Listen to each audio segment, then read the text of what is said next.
வணக்கம். இன்னைக்கு பார்த்தீங்கன்னா சிறகடி காசை சீரியல் இன்னைக்கான எபிசோடு தாங்க பார்க்க போகிறோம். அதுக்கு முன்னாடி என்னோட சேனலை சப்ஸ்கிரைப் பண்ணி வச்சுக்கோங்க. வாங்க கதைக்குள்ளே போகலாம். இப்போ பார்த்தீங்கன்னா எப்படியோ பேசி ரோகிணி என்ன பண்ணுறாங்க, அந்த ஃபினான்ஷியரை கேஸை வாபஸ் வாங்க வச்சுட்டு மனோஜ் கிட்ட வந்து ஒரு மாதிரி பேசுகிறாங்க. மனோஜ் தேங்க்ஸ் சொல்கிறாரு. எப்படி கேஸை வாபஸ் வாங்கினேன்னும் போது நான் 5 லட்ச ரூபா கடன் கொடுத்து கேஸை வாபஸ் வாங்கினேன் அப்படின்ற மாதிரி சொல்கிறாங்க.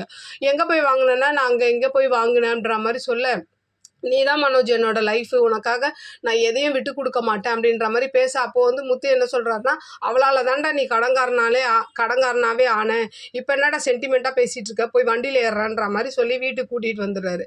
வீட்டுக்கு கூட்டிகிட்டு வந்து விஜய் என்ன பண்ணுறாங்க, ஆரத்திலையும் எடுத்து அண்ணாமலை கிட்ட மன்னிப்புலாம் கேட்க சொல்கிறாங்க. அண்ணாமலையும் கோவப்படுறாரு. இவனை ஒரேடியாக இந்த வீட்டை விட்டு தலை முழுகணும் அப்படி இப்படின்னும் போது மனோஜ் கோவம் வந்து, இவங்கெல்லாம் என்ன பண்ணாங்க, இவங்கெல்லாம் ஒன்று என்ன வெளியில் எடுக்கல, என்ன ரோகிணி தான் 5 லட்ச ரூபா கட்டி வெளியில் எடுத்தா அப்படி இப்படின்ற மாதிரி சொல்ல, அப்போது வந்து ஸ்ருதிலாம் கேட்குறாங்க, அது எப்படி இவ்வளோ பேர் பேசி அந்த ஃபினான்ஷியர் ஒத்துக்காம ரோகிணி பேசினதுக்கு அப்புறம் எப்படி ஒத்துக்குவாங்க அப்படின்ற மாதிரி கேட்க, மீனாவும் சொல்கிறாங்க இதான் எனக்கு டவுட்டாக இருக்குதுன்னு சொன்னோன்னே விஜய் என்ன பண்ணுறாங்க, போட்டு வாயிலே அடிக்கிறாங்க மனோஜை போட்டு. அவளை வந்து மனசு மாதிரி இந்த வீட்டுக்கு கூட்டிகிட்டு வரணும்னு நினச்சின்னா உன்னை தொலைச்சி கட்டிடுவான் பார்த்துக்க. 5 லட்ச ரூபாய்க்கு உன்னால கடன் ஆகிட்டாலும் அந்த 5 லட்ச ரூபா கொடுத்து அந்த அந்த இதை முடிச்சு விடு, அதை விட்டுட்டு வேற ஏதாவது பண்ணினா அவ்வளோதான் அப்படின்ற மாதிரி மிரட்டி விடுறாங்க மனோஜை போட்டு. அப்படி இன்னைக்கான எபிசோடு முடியுது. பார்க்கலாம் நாளைக்கு என்ன நடக்குதுன்னு பார்த்துட்டு நான் உங்களுக்கு ரிவ்யூ கொடுக்குறேன். என்னோட சேனல் பிடிச்சிருந்தா லைக் பண்ணுங்கள், ஷேர் பண்ணுங்கள், கமெண்ட் பண்ணுங்கள். என்னோட சேனலை சப்ஸ்கிரைப் பண்ணி சப்போர்ட் பண்ணுங்கள். நன்றி, வணக்கம், பாய்.